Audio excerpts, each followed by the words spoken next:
Hello guys, so in this video I'm going to go over a concept of surface area by revolution. So we're prompted to compute the surface area by use of revolution. So we have a formula, is the surface area is equal to 2 pi, the bounds r of x times 1 plus f prime x squared times dx, and then the same thing with y terms. And the region is bounded from 0 to 4. On the x-axis, y is equal to 9x cubed, and it's about the x-axis. So now what I'm going to do is I'm going to break down what the graph looks like. So with respect to x, we have our x limits xl and xr. We have our constraints. We have, this is revolving about the x-axis, and the r of x is the distance from the axis of revolution to the line of action. So keep in mind, we're given two variables now. We're given r of x and f prime of x. Or we're given r of x and f of x.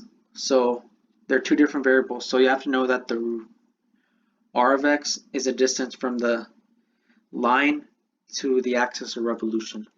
And now with respect to y, we have our upper bound and our lower bound of y. And this is our y line. This, our axis of revolution, is on the y-axis. We know this is a shaded region. And the r of y, again, the distance from the line of action to the y-axis. So the r of y is perpendicular to the y-axis. R of x is perpendicular to the x-axis. So, and again, r of x about the x-axis, and then use r of y when it's about the y-axis. So keep that in mind. So the first step we're going to do is we're going to sketch the graph.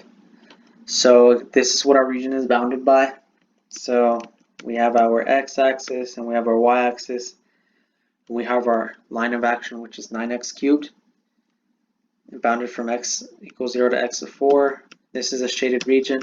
These are our x and y limits, constrained between 0 and 4, and it revolves about the x-axis. So one thing I do want you to note is that since it revolves about the x-axis, this has to be in terms of x. So our r of x will be perpendicular to the x-axis. Our r of x perpendicular to the x-axis. So our r of x, of course, is equal to the distance from the line of action to the axis of revolution. So the line basically is our f of x. So distance between f of x to the axis of revolution, which is 9x cubed. So r of x is equal to 9x cubed. Now, what we're going to do in step 2 is we're going to identify the variables of integration. So here I have a chart for you, when to use f of x and f of y.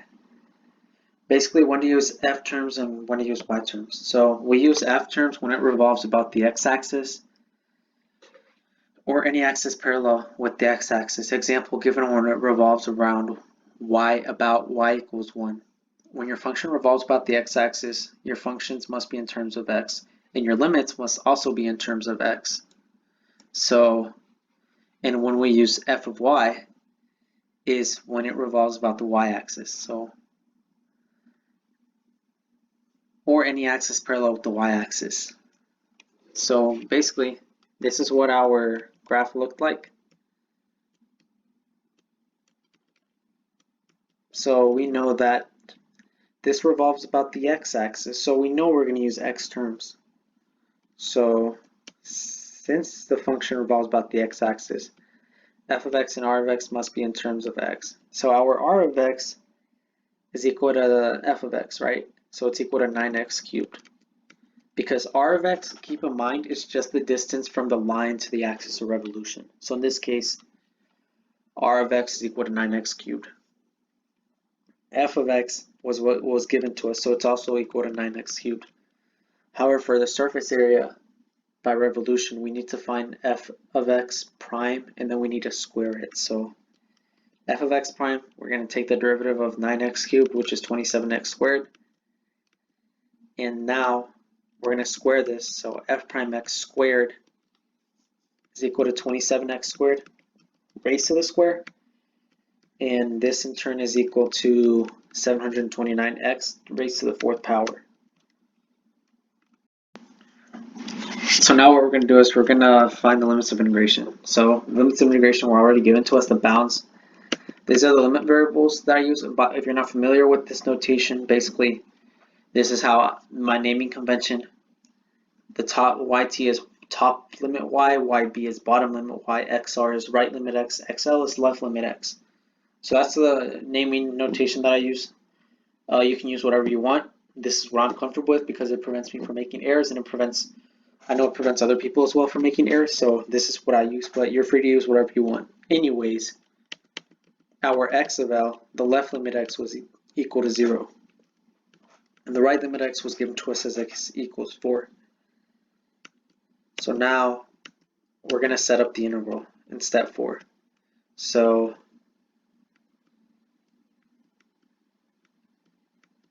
the integral that we're setting up is the surface area by revolution is equal to 2 pi.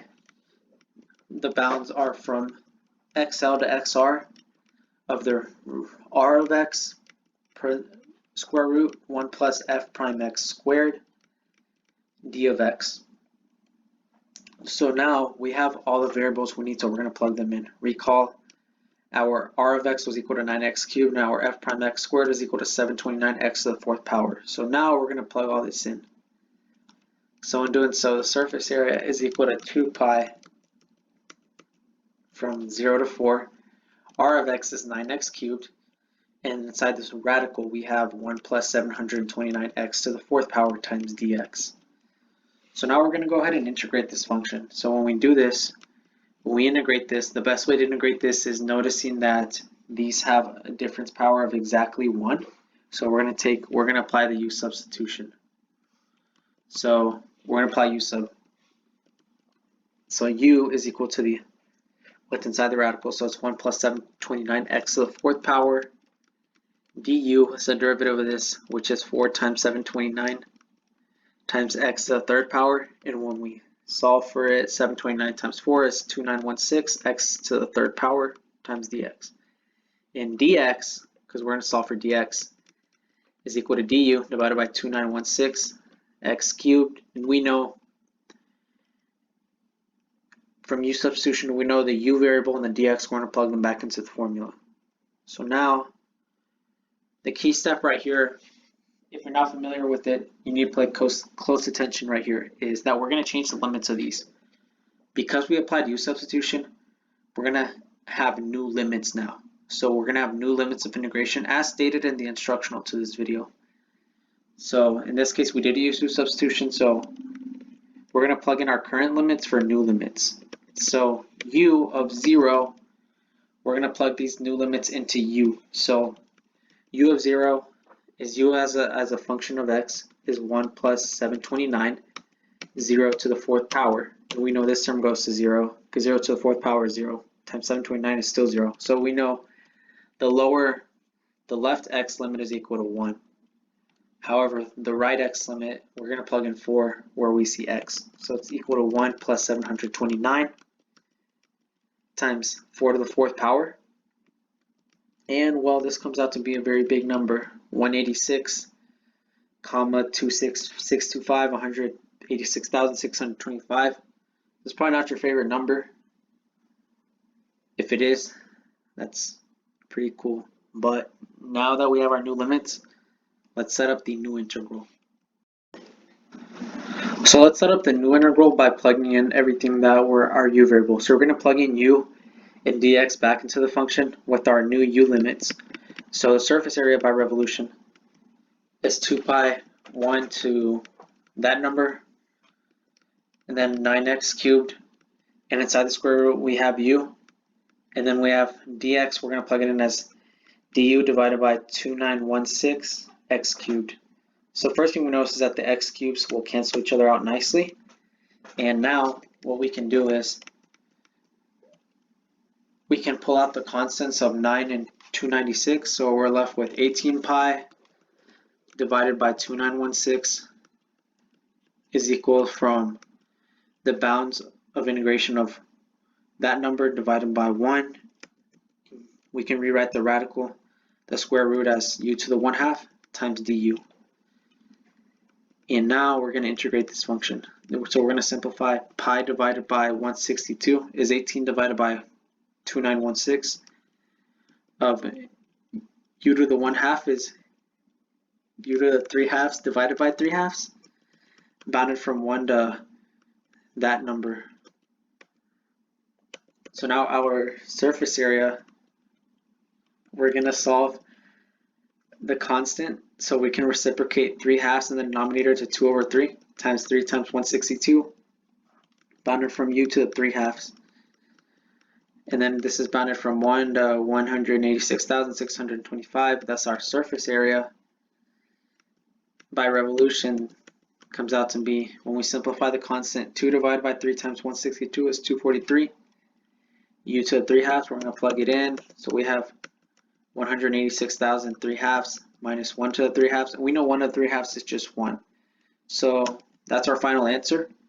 You could plug this in. I'm not going to. I don't think it's necessary. If you have to plug it in your calculator. But surface area by revolution, they're long problems. They're very tedious problems. I think the key is to copy that chart that I left in step 2. So that way you know when to use f of x and when to use f of y. And know that the r of x and the r of y is just a distance from the line of action to the axis of revolution. I think those are the keys to getting these surface area by revolution problems. But let's move on to another example. So this example is slightly different than the previous example. So the first thing we're going to do is this exact same approach, is we're going to sketch this out. So our x and y axis, and the region is bounded from y equals 1 to y is less than 3. And we're given a function of y is equal to the cube root of x, and it's about the y-axis. So being about the y-axis, we have our line is y equals the cube root of x. We have our bounds are from 1 to 3 on the y-axis. And we know that this is a shaded region. And notice how I have r of y and not r of x, even though we're given a function of r of x. That's because this is about the y-axis and we're given y limits, so that's how I knew that this had to be in terms of y. And I'll show you why more. The next step, we're going to identify the variables of integration. So again, we're going to reference this chart to help us out, and we're going to reference the sketch that we drew out. So one thing I do want you to notice, if you haven't written down this chart already, I highly recommend you write it down so that way you select properly when to use f of x and f of y. So notice the function is in x terms and I wrote r of y. Well, that's because, as we can see right here where my clicker is, this function revolves about the y-axis. Since it revolves about the y-axis, we need the radius and the function to both be in terms of y. Plus we're given y limits. So since it revolves about the y-axis, radius and function need to be in terms of y. So our r of y is equal to x. So we need to solve for x. So y is equal to the cube root of x. And what we're going to do now is we're going to solve for x. So we know y is equal to 1/3 x. And now what we're going to do is we're going to cube both sides. So we can cancel out the 1/3. And the 1/3 and 3 will cancel out, and x is equal to y cubed. So that's our r of y. R of y is equal to x, which is equal to y cubed. Our f of y is also equal to y cubed. So now we're going to compute the derivative of this, then square it. And all I'm doing right now is I'm solving for the variables that I'm going to use to later integrate into the surface area by revolution. So fy primed is 3y squared. F prime y squared, we're going to square 3y squared, we're going to square everything. And in doing so, f prime y squared is equal to 3 squared is 9. Y squared is y to the 4th. Y squared squared is y to the 4th power.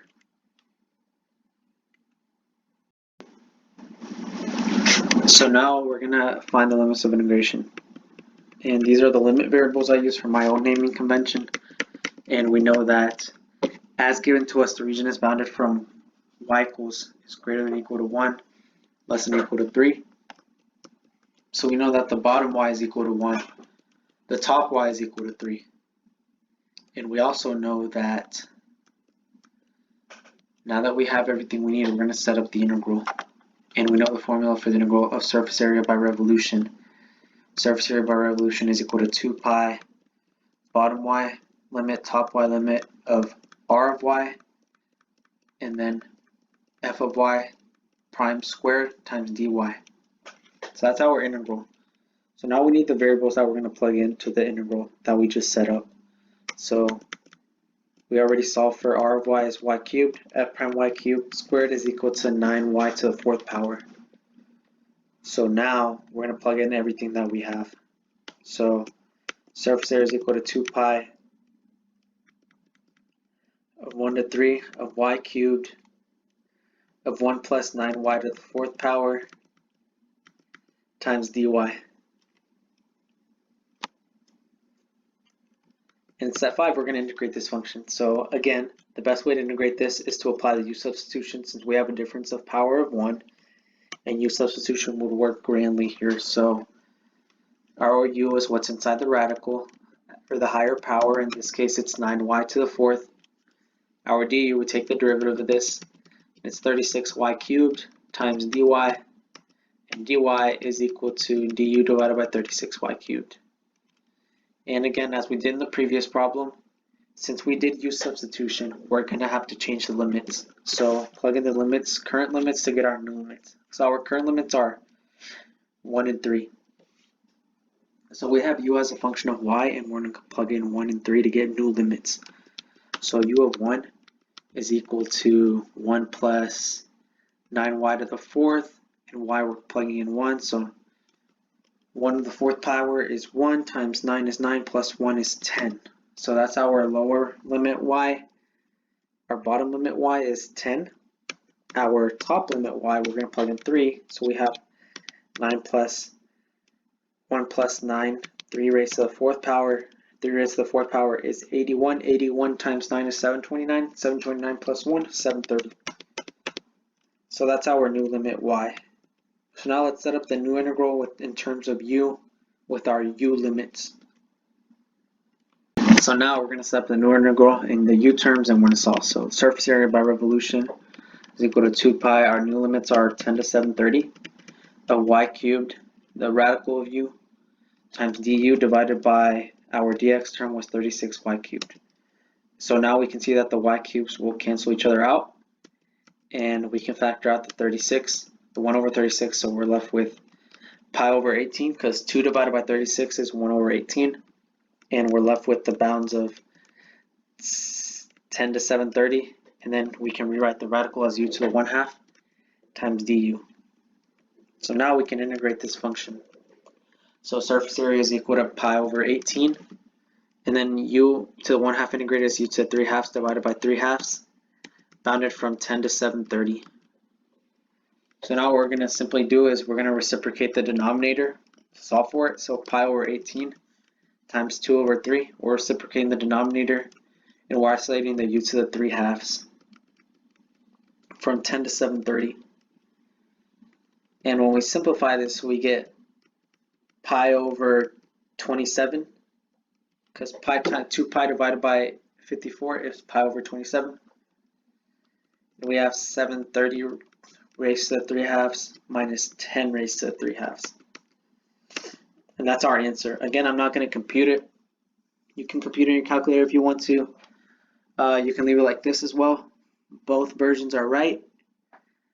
And I hope this video on surface area by revolution was helpful. The key step to this one was that the problem gave us that it revolved about the y-axis, and that it was given y limits, and we were given to it initially we were given x terms. So we had to know to switch it to y terms. So that's basically how we did this problem. I think the integrating part is very straightforward, maybe except changing the bounds. Just practice with them more. But the key right here was changing the terms, because that was something that we had to know just by looking at the graph and knowing that it was revolving about the y-axis in the chart that I set up. Feel free to copy it. I think it's very helpful and it makes you less error prone. Again, thank you for watching. I hope this was helpful.